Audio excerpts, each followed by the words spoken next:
Hello friends, myself Dr. Vaishali Vasavada. I welcome you all on my channel.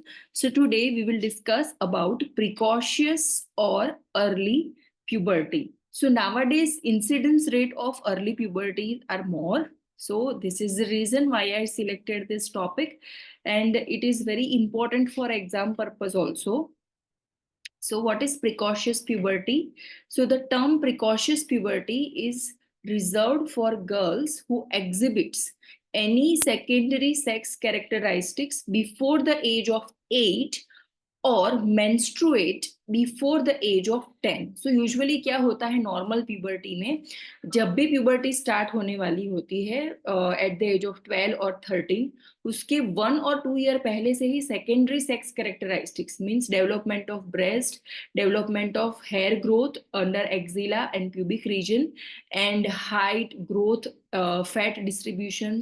सो ये सब चीजें जो है, ये सब कैरेक्टरिस्टिक्स जो है वो जनरली 1 to 1.5 ईयर पहले से स्टार्ट होती है, जब वो मेंस्ट्रुएट, उसका जो मेंस्ट्रुएशन है वो अप्रोक्सीमेटली आने वाला होता है. So this is the reason यहाँ पे सेकेंडरी सेक्स कैरेक्टरिस्टिक्स को at the age of 8 and menstruation को एट द एज ऑफ 10 बताया गया है. सो कॉजेस की हम बात करें, सो कॉजेस में जीएनआरएच डिपेंडेंट में कॉन्स्टिट्यूशनल एक कॉज है, देन जुवेनाइल प्राइमरी हाइपोथायरॉयडिज्म, अगर बचपन से ही किसी को हाइपोथायरॉयडिज्म है, intracranial lesions like trauma, tumour और any infection related to brain. So ये जो सब चीजें हैं, ट्रॉमा और ट्यूमर, वो डायरेक्टली एचपी यानी कि हाइपोथैलेमस पिट्यूटरी से रिलेटेड रहता है. तो ये जीएनआरएच डिपेंडेंट कॉजेस है. जीएनआरएच इंडिपेंडेंट कॉजेस मींस जिसमें जीएनआरएच यानी कि गोनेडोट्रोफिन रिलीजिंग हार्मोन्स जो है वो इन्वॉल्व नहीं रहते हैं. तो उसमें क्या होता है, जब एक्सेस ऑफ ईस्ट्रोजन और एंड्रोजन जब रहता है, तब प्रिकॉशियस प्यूबर्टी जो है वो डेवलप हो सकती है. तो ऐसा इसलिए क्योंकि ईस्ट्रोजन हार्मोन जो है वो सभी secondary sexual characteristics and first menarche जो है उसे डेवलप करने के लिए रिस्पॉन्सिबल हार्मोन है. इस वजह से ईस्ट्रोजन हार्मोन की अगर एक्सेस है तो ये डेवलप हो सकता है. ओवरी की हम बात करें, अगर ओवरी में कोई पैथोलॉजी है जैसे कि granulosa cell tumour, theca cell tumour, Leydig cell tumour, chronic epithelioma, androblastoma and McCune Albright syndrome. So ये सभी कंडीशंस जो ओवेरियन पैथोलॉजी के साथ रिलेटेड है, ये सभी कंडीशंस की वजह से ईस्ट्रोजन और प्रोजेस्टेरोन का सेक्रीशन जो है वो अर्ली स्टार्ट हो सकता है और उसकी वजह से प्रिकॉशियस प्यूबर्टी डेवलप हो सकती है.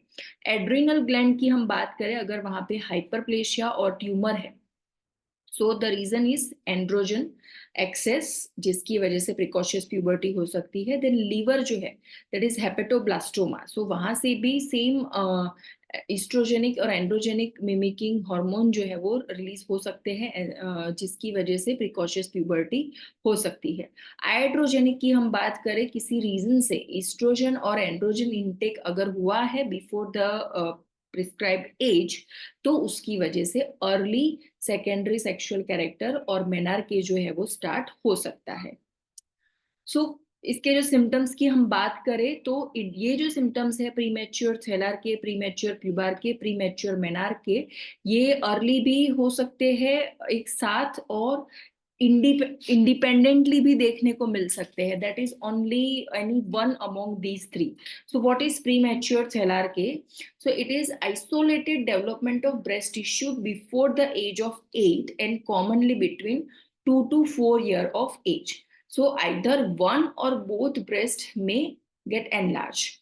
Then premature pubarche means premature pubarche is isolated development of axillary and pubic hair before the age of 8 without other signs of precocious puberty.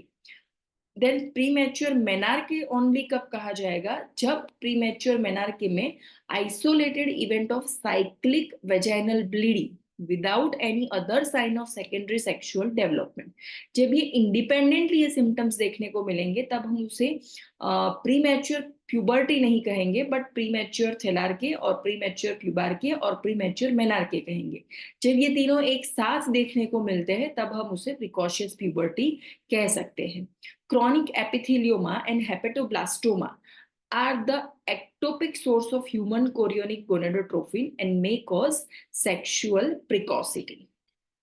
Next is about it's diagnosis. So diagnosis में directly ये जो 3 symptoms हमने अभी discuss किए वो patient की body में physically देखने को मिलेंगे ऑन एग्जामिनेशन. इसके अलावा अगर पेशेंट के घर में जैसे उसकी मदर और सिस्टर को भी हिस्ट्री है अर्ली मेनार्के की, तो ये डायग्नोसिस आप थ्रू हिस्ट्री कंफर्म कर सकते हो. Then the pubertal changes occur in orderly sequence, यानी कि फर्स्ट सेलर then pubarche and then menarche. तीनों सिम्टम्स है तो you can diagnose this condition. Further confirmation of diagnosis or to find out the cause, you need to advise some investigations. So उसमें है X-ray of hand and wrist for bone age. Bone ossification के लिए या उसकी age जानने के लिए X-ray specifically hand and wrist का करवाया जाता है. Then pelvic sonography to exclude ovarian pathology. हमने list of ovarian pathology देखी अभी, तो उसे exclude करने के लिए pelvic sonography कराई जाती है. Then skull X-ray और CT scan और MRI brain to exclude intracranial lesions. So first जो slide थी, second number की slide जिसमें ब्रेन रिलेटेड जितने भी कॉजेस थे उसे एक्सक्लूड करने के लिए या इंक्लूड करने के लिए ये इन्वेस्टिगेशन कराए जाते हैं. Then further, at the level of precocious puberty or severity और at which stage it is, तो वो जानने के लिए further जो है वो serum HCG, FSH, LH, then thyroid profile, TSH, T4, juvenile hypothyroidism और hyperthyroidism के बारे में जानने के लिए then serum estradiol, testosterone, 17-OH progesterone, then dihydroepiandrosterone DHEA. So ये सभी हॉर्मोन्स जो है फॉर फर्दर कंफर्मेटरी डायग्नोसिस और द लेवल ऑफ डिसीज जानने के लिए करवाए जाते हैं. सो मैनेजमेंट की हम बात करें, सो जनरली ये डिपेंड करता है कंडीशन कैसी है उसके प्रोग्नोसिस पे.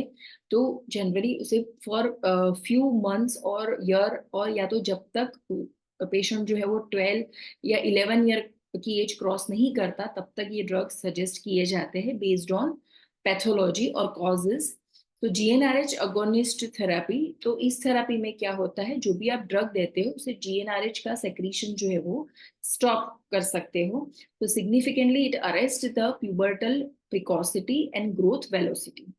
The agonist suppresses the premature activation of hypothalamo-pituitary axis, यानी कि GnRH releasing hormones and जो गोनेडोट्रोफिन्स है उसे ये जो GnRH अगोनिस्ट थेरेपी है वो उसे सप्रेस करती है उसके सेक्रीशन को. So due to down regulation method through वो उसे सप्रेस करते हैं और इस तरीके से thereby diminishing the oestrogen secretion. जो नॉर्मल मेंस्ट्रुएशन में आपने पढ़ा है कि GnRH के बाद FSH LH secretion and then follicular growth and then from follicle secretion of oestrogen and progesterone. तो आप GnRH एंड गोनेडोट्रोफिन्स को ही रोक दोगे with the help of GnRH agonist therapy, तो ऑटोमेटिकली ईस्ट्रोजन सेक्रीशन स्टॉप हो जाएगा एंड जो सिम्टम्स है सेकेंडरी प्यूबर्टी के और मेनार्के के वो भी आप थोड़े टाइम के लिए उसे सिग्निफिकेंटली अरेस्ट कर सकते हो. Then medroxyprogesterone estate, it can suppress the menstruation and breast development but cannot change the skeletal growth rate. Then cyproterone estate act as a potent progesterone having agonist effect on progesterone receptors. Then danazol, it produces amenorrhea and arrests breast development. However, there is no effect on growth rate or skeletal maturation. Then duration of therapy जो है वो generally 11 year की as तक रहती है, ज्यादा prolong time तक इसे यूज नहीं करते हैं एंड आफ्टर 11 जो है वो नॉर्मल प्यूबर्टल एज कंसीडर की गई है. So up to that age you can prescribe. इन प्रोग्नोसिस की हम बात करें, सो प्रोग्नोसिस जो है वो इटियोलॉजी एंड पॉजिटिव फैक्टर के ऊपर डिपेंड करता है. ओवरऑल प्रोग्नोसिस जो है is very good with primary hypothyroidism and adrenal और ओवेरियन ट्यूमर फॉलोइंग ट्रीटमेंट. अगर ट्यूमर है, ट्यूमर रिमूवल होता है तो ऐसे, और अगर हाइपोथायरॉयडिज्म है तो उसकी मेडिकेशन स्टार्ट होती है, देन प्रोग्नोसिस जो है वो अच्छा है. फॉर CNS ग्रुप अगर ब्रेन पैथोलॉजी है, so the prognosis depends on neurological involvement and treatment outcome. Treatment देने के बाद पेशेंट के रिस्पॉन्स के बाद ही पता चलेगा कि प्रोग्नोसिस कैसा होगा. So apart from the short stature due to acceleration of bone maturation, the idiopathic group have got normal menstrual pattern in future, and the fertility rate is also expected to be normal. So in future जो है patient की normal menstrual pattern रहती है and even fertility rate भी अच्छा रहता है. बस जो शॉर्ट स्ट्रेचर है बिकॉज ऑफ बोन मैचुरेशन उसका एक्सेलरेशन होने की वजह से क्या होता है उसमें फिर फर्दर कोई इम्प्रूवमेंट नहीं आ सकता. Thank you so much for listening. You can subscribe this channel, you can click the bell icon, and you can share this video amongst your friends. Thank you.